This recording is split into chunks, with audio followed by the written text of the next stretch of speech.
Hello, and welcome to another Lawn Fawn video. Today we have an awesome video by Shari where she's going to be making her own custom pattern paper in a really cool night sky using this brand new, never before released stamp and die set, I Like Naps. I Like Naps is a part of our Black Friday special, which is going on now through December 2nd, 2019. So all orders over $35 will get this adorable mini stamp set, and all orders over $60 will get both the stamp set and the coordinating die set. We also have free shipping on all US orders, and we have a $4 discount on shipping for our international orders too.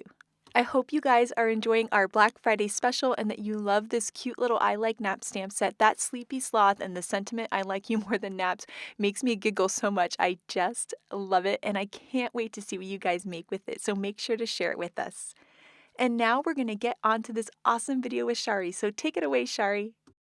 Hi everyone, it's Shari here today, and I'm going to be making this cute card using the little mini set I Like Naps.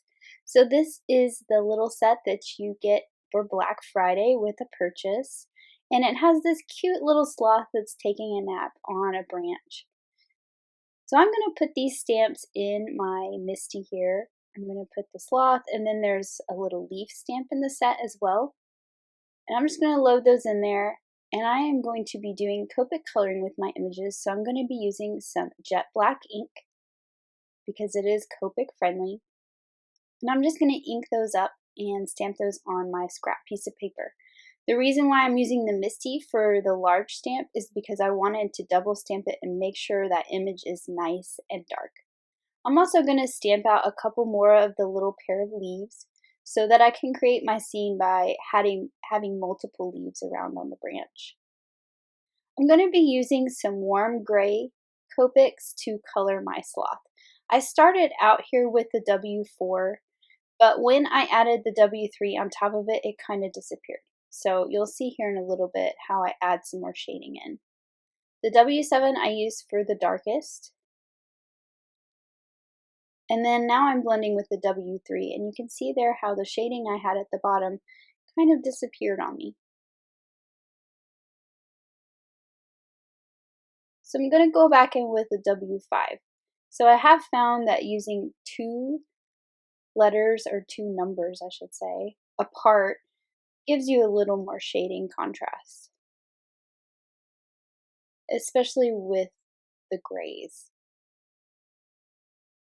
I'm going to keep in the same tones and color in his eyes with the dark gray, that W7, and then I'm going to color in his face. So I wanted this to be lighter, so I'm going to go in with the W1, but then to kind of give it a different tone, a little warmer, fleshy tone, I'm going to go in with the E000 and just add that on top. So it's still a gray, but it has a slightly different tone so that he has a little more definition to his face from the rest of his body. Now for the branch, I'm just going to do some simple shading. So I've got a dark brown and I've added my shading in, and then I'm going to go back in with a lighter brown and blend it out. For the leaves, I'm using two shades of green, so I'm coloring them with the lightest first, and then I did some flecks of the darker one at the bottom of each leaf. And then I went back in with a very dark orange gray and just did his tiny little toes.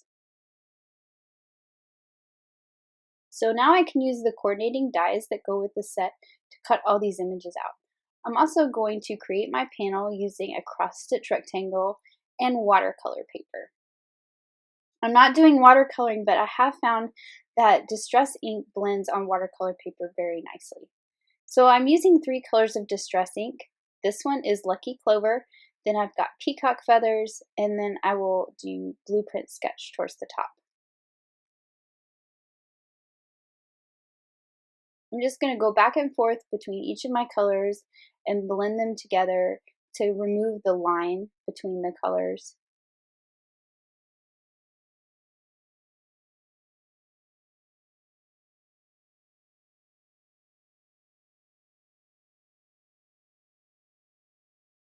I wanted more blue than green, so you can see I'm pulling that Blueprint Sketch down a little bit further, but I'll go back in with the Peacock Feathers and blend them together so I've kind of got a nice blue-green there in the center. I just wanted a little bit of the lighter colors towards the bottom, but mostly a night sky. Then I'm going to go in with black soot and just go around the edges of the top to just darken it up and make it look a little more like a night sky.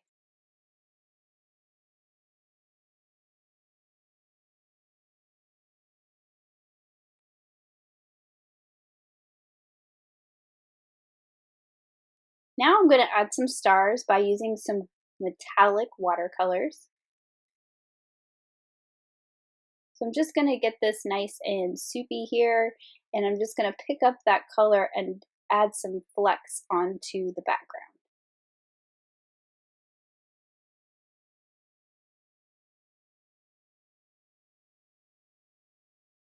So I wanted to start with some smaller flecks of gold. So I'm going to put this paint on a block, and then I'm just going to flick the paint off the edge of the block. It's really kind of hard to see in this video, but it makes tiny, tiny little flecks of the gold. And another way to add some dimension is to use more than one color. So you can see here that I'm picking up some of that yellow gold, whereas I used the red gold first. And then I'm going to do some bigger splatters of the yellow gold.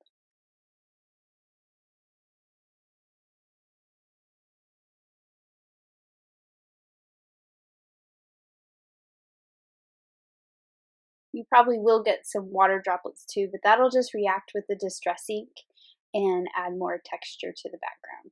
I'm going to go ahead and hit it with my heat tool to dry it faster, but you can see there when I move it in the light how that shimmery gold paint picks up the light and shines. Now to make my card base, I'm going to make a custom background using the little leaf stamp in the set, and I'm just stamping on a craft card base with dough ink. This looks pretty dark when you first stamp it, but it actually absorbs into the cardstock pretty well and does more of a tone-on-tone subtle design in the background. I'm just laying my panel on there so I can kind of see what's going to get covered up by it and what you're going to see so that I can even out my design. Now I'm going in with the little Z's in the stamp set, which I think is super cute and a great way to fill in the leaves. I think it's always fun to have two images when you make a background like this. And I just thought the little Z's from him sleeping were just too cute.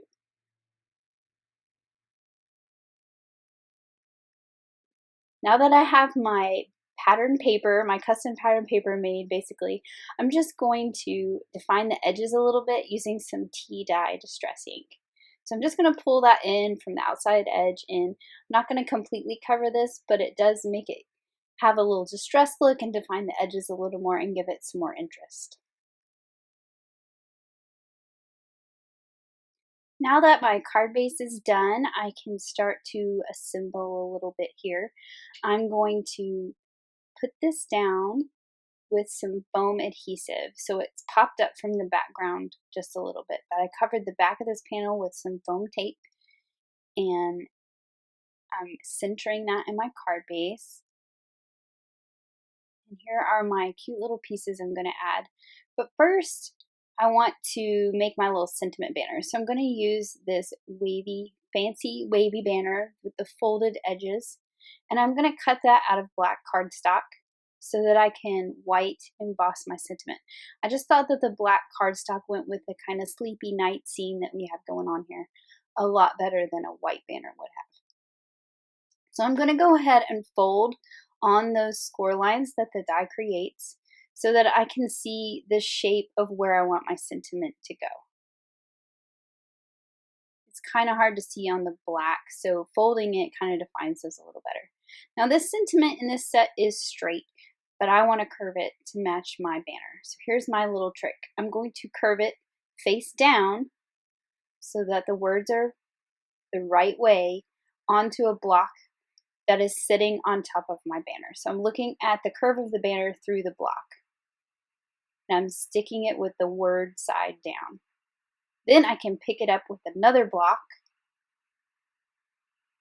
And it's pretty close. You can make any adjustments you might need. I pulled the ends up a little bit because it wasn't quite holding that tight curve. So now I'm going to emboss this sentiment onto this black cardstock banner. So I'm just adding my anti-static powder so that I don't have any of that white embossing powder sticking anywhere else. I've got my clear ink, and I always like to have my embossing powder ready so that my ink is still really nice and juicy when I put it on there. So I'm just going to ink that up with the clear ink, line that up, and actually that powder on there helps a little bit too. So you can see where I've stamped it, and then I'm just going to add the powder. And tap off any extra. That anti-static powder that I put on there will help it not stick to anything except where I stamped. And you can easily clean up if any stray embossing powder gets anywhere. And then I'm just going to heat it up with my heat tool and make sure it's all nice and melted. Now you can still see there's a little bit of that powder from before, but I find that if you just kind of rub it with your finger, once that embossing powder that you melted is nice and cool, it'll come off. If it's still kind of chalky looking, you can always run a baby wipe or a chamois over it just really quickly and it will wipe that away. Now I've put some foam adhesive squares on the back of this. I use black ones since this is a black banner. I've just put it in the center, and I'm going to center that up on my panel where I want it. Now to hold the little tails down, I'm just going to add some liquid glue, and I'm just going to tuck those under.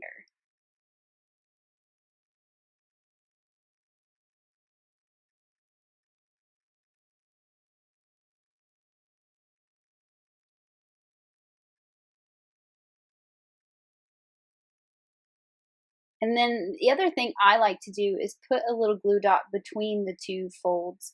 And I just think that that holds it nice and tight and makes those edges stay down. So now I've put some foam dots on the back of my sloth here.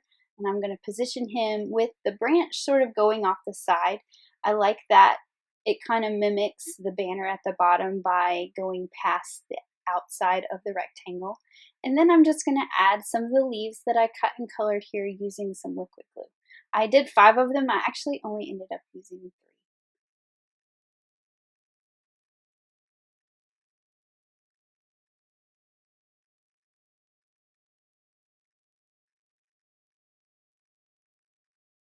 And finally, I added some of these teeny tiny gold star sequins. I guess they're sequins, or they're more like confetti. They're so small. That I happen to have in my stash, just with a teeny tiny dot of the liquid glue. And I'm just going to pick that up and stick those back down. It just sort of adds a little bit more to the gold that was already in the background. And there is the finished card. So here's another look. And now we have some gorgeous cards by the design team to show you guys. First up, we have this stunning card by Audrey, and I absolutely love that green background that she created. This card by Elena is so sweet. I love that little window that she cut from her wood grain cardstock. It's beautiful. And here Elise has a cute little window too, and I love how she stuffed those little die-cut leaves in there. It really helps set the scene. Megan has used the reveal wheel to create a really cool interactive scene. When you spin the wheel, the moon comes out from behind our sleepy sloth. I love how Tammy combined our really cute I Like Naps sleepy sloth with that adorable sloth from Hang In There. This scene is so cute with all 3 of them. And here I love how Melissa colored the sloth in a non-traditional purple. It's absolutely gorgeous. Maureen combined Bayou backdrop with our awesome birch trees to create the cutest scene for our sleepy sloth. I just love this card. So make sure to check us out at lawnfawn.com to take advantage of these Black Friday specials that are going on now through December 2nd, 2019. And you have to share what you guys make with the I Like Naps because I can't wait to see it. I also wanted to let you guys know how thankful we are for each and every one of you. You guys are absolutely amazing. So thank you guys so much for watching today, and I hope you have an absolutely amazing day. Bye!